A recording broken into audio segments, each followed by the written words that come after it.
ఈరోజు ఇంకొక పక్కన మీరు చూస్తే ఇక్కడ డేటా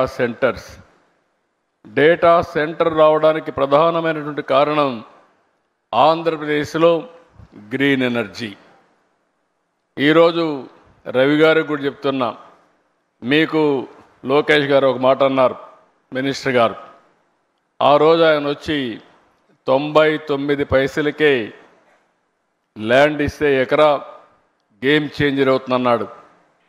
నేను అన్నాను వీలవుతుందా అన్నాను. అంటే ప్రమోట్ చేస్తే అవుతుంది, నేను దీంతో వీలవుతుందంటే ఫాస్టెస్ట్ వస్తుంది. దానికి ఎగ్జాంపుల్ నరేంద్ర మోడీ గారు కారు విషయంలో వచ్చినప్పుడు ఆయన 99 పైసలకే ల్యాండ్ టాటాకి ఇచ్చాడు. ఇండస్ట్రియలైజేషన్ ఒక రెవల్యూషన్ మాదిరిగా వచ్చిందని ఎగ్జాంపుల్ చెప్పినప్పుడు ముందుకెళ్ళమని చెప్పాను. ఈరోజు అది చేసిన తర్వాత మీరు ఒక్కసారి చూస్తే ఇన్ని కంపెనీలు ఒక్క సంవత్సరం రాగలిగాయంటే ఇది గేమ్ చేంజర్గా తయారైంది. కొన్ని వేల మందికి ఉద్యోగాలు వచ్చే పరిస్థితికి వచ్చాయి.